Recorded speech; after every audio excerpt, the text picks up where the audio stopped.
రామ పట్టాభిషేకం సర్గ. ఓం నమో భగవతే వాసుదేవాయ నమః. సీతారామక జై. శ్రీ హనుమ శ్రీరామ పట్టాభిషేక సర్గ. శిరస్యాంజలిమాదాయ కైకేయ్యానందవర్ధనః బభాషే భరతో జ్యేష్ఠం రామం సత్యపరాక్రమం. శిరస్సు పైన తన చేతులతో అంజలి ఘటించి కైకేయి ఆనందవర్ధనుడైన భరతుడు తన పెద్ద అన్నగారు సత్యమగు పరాక్రమము కలిగిన శ్రీరామునితో ఇట్లు పలికెను. పూజితా మామికా మాతా దత్తం రాజ్యమిదం మమ తద్దాదామి పునస్తుభ్యం యథా త్వామదదామమ. పూజ్యురాలైన మా అమ్మగారి వలన నాకు వచ్చిన రాజ్యం ఇది. దీనిని మీరు ఇచ్చినట్టుగా మరల మీకు తిరిగి ఇస్తున్నాను. దురమే కాకీనాన్యస్తాం వృషభేన బలీయసా కిశోరవద్గురుం భారం న వోడు మహాముత్సహే. వారి వేగేన మహతా భిన్న సేతురివక్షరన్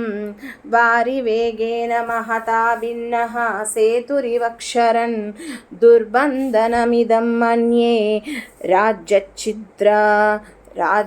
రాజ్యఛిద్రమసంవృతం.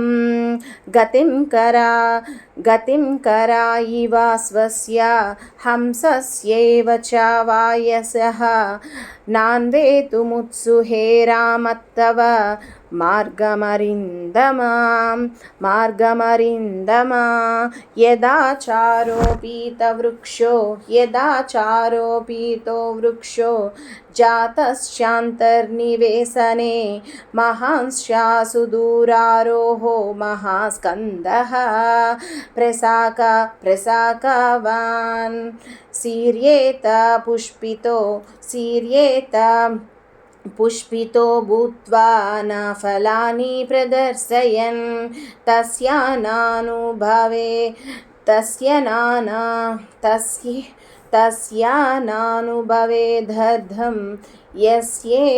యస్యాహేతో సరోప్యతే. ఏషోపమా మహాబాహో త్వాదర్థం వేత్తుమర్హసి. యద్యాస్మాన్మానుజేంద్ర త్వాం భక్తాన్వృత్యానసాదిః జగదద్యాభిషిక్తం త్వామనుపశ్యతు సర్వతః ప్రతపంతమివాదిత్యం మధ్యాహ్నే దీప్తతేజసం. తుర్యాసంఘాతనిర్ఘోష్యై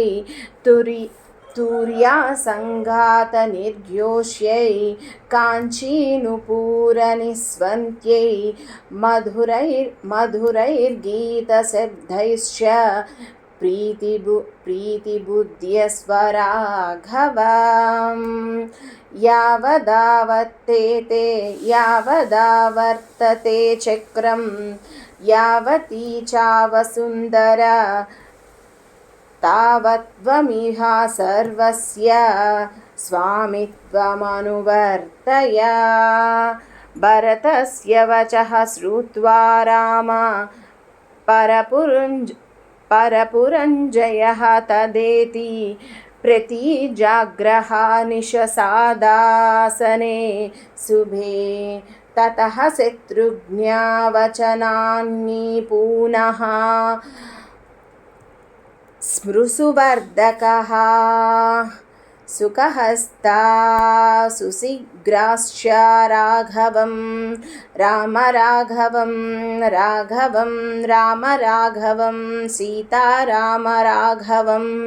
రామ రాఘవం పర్యుపాసతః.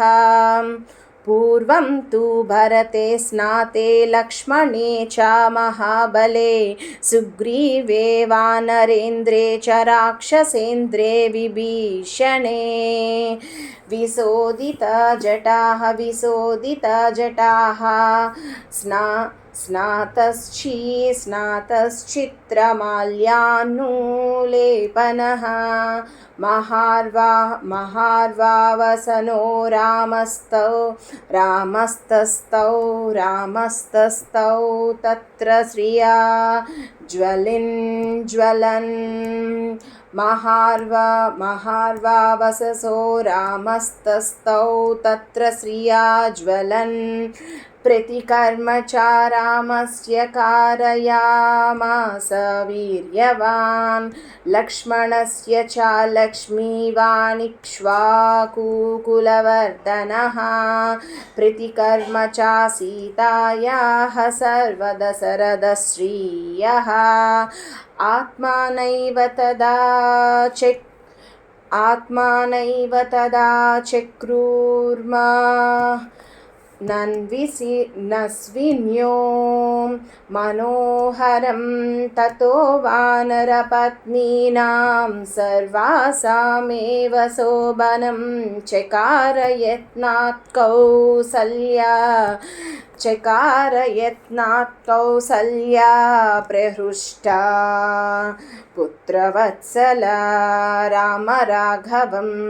रामसीताराघवं हनुमाराघवं ततः शत्रुघ्नवचानुत्सुमन्त्रो नाम सारथिः योजयित्वा विचक्रामारथं सर्वाङ्गशोभनम् आर्कमण्डलसङ्कासं दिव्यं दृष्ट्वा रथोत्तमम् आरुरोह महाबाहु रामः राम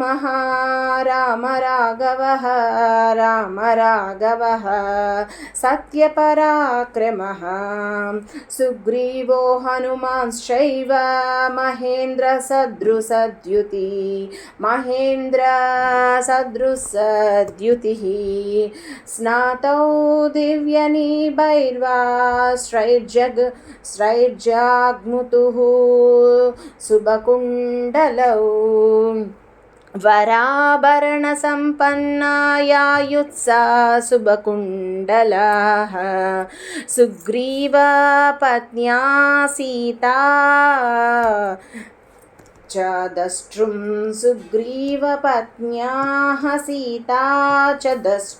द्रष्टुं नगरमुत्सुका अयोध्यायां तु सचिवारारोग्य दशरथस्य ये पुरोहितं पुरस्कृत्य मन्त्रयामासुरर्धवत् अशोको विजयश्चैव सुमन्त्रैश्चैव सङ्गताः मन्त्रयन् रामवृद्ध्यर्थं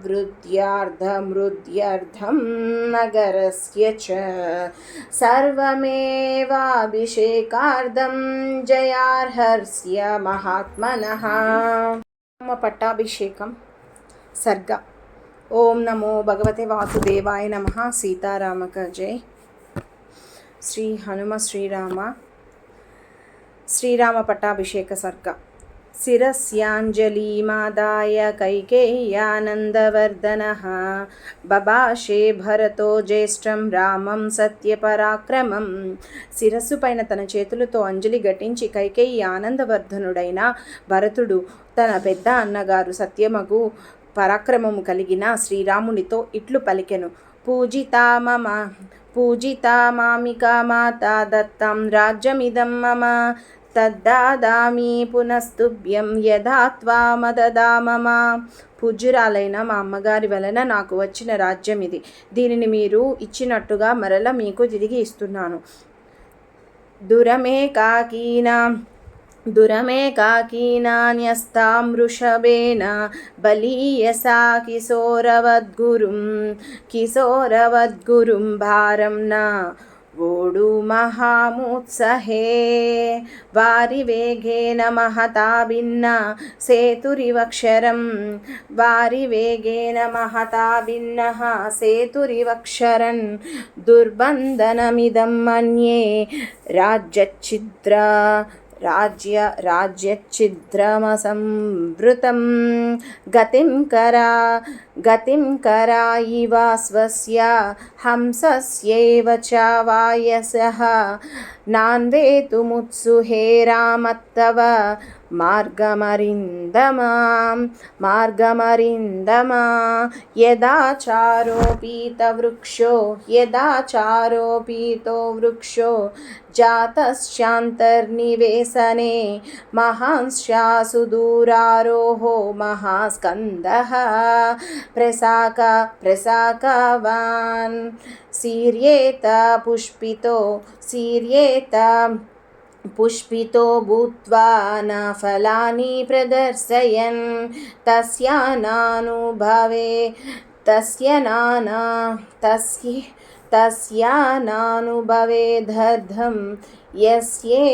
यस्या हेतो सरोप्यते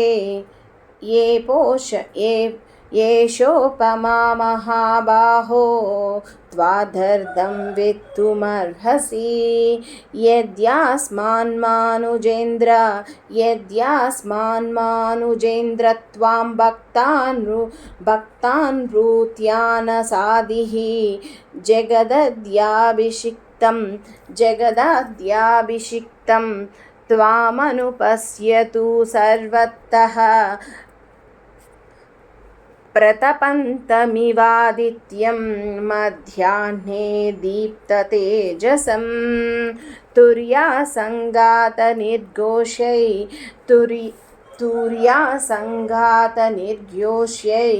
काञ्चीनुपूरनिस्वन्त्यै मधुरैर्गीतशब्दैश्च प्रीतिबुद्ध्यस्वराघवम् यावदावर्तते चक्रं यावती चावसुन्दरा तावत्त्वमिह सर्वस्य स्वामित्वमनुवर्तय भरतस्य वचः श्रुत्वा राम परपुरञ्जयः तदेति प्रतिजाग्रहानिशसादासने शुभे ततः शत्रुघ्नावचनानि पुनः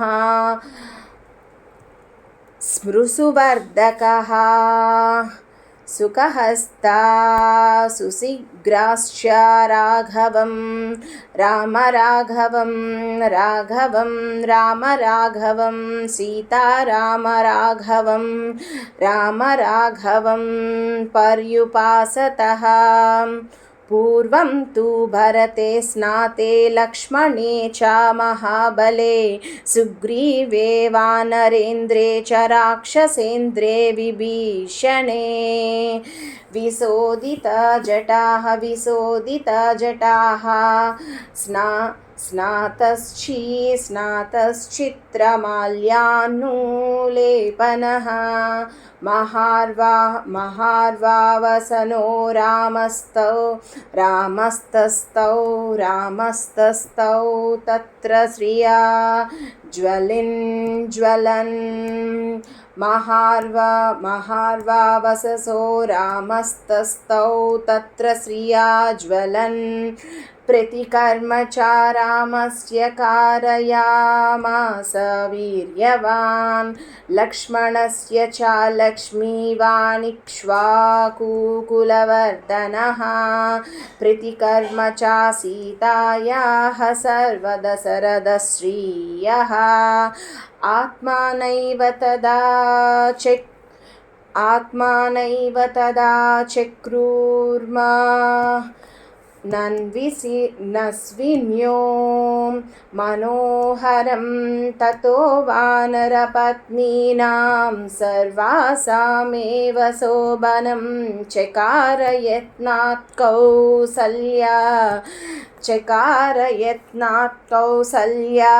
प्रहृष्टा पुत्रवत्सला रामराघवं रामसीताराघवं हनुमाराघवं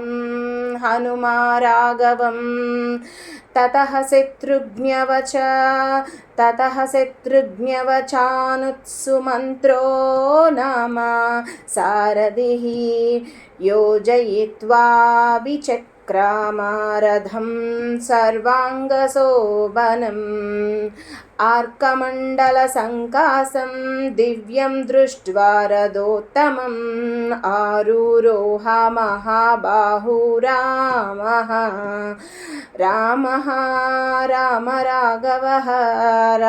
राघवः सत्यपराक्रमः सुग्रीवो हनुमांश्चैव महेन्द्रसदृशद्युतिः स्नातौ दिव्यनिभैर्वाश्रैर्जग्मुतुः शुभकुण्डलौ वराभरणसम्पन्नायायुत्सा शुभकुण्डलाः सुग्रीवपत्न्या सीता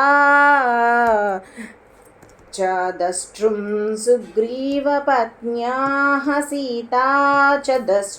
द्रष्टुं नगरमुत्सुका अयोध्यायां तु सचिवारारोग्य दशरथस्य ये पुरोहितं पुरस्कृत्य मन्त्रयामासुरर्धवत् अशोको विजयश्चैव सुमन्त्रैश्चैव संगताः मन्त्रयन् रामवृद्ध्यर्थं नगरस्य च सर्वमेवाभिषेकार्थं जयार्हस्य महात्मनः।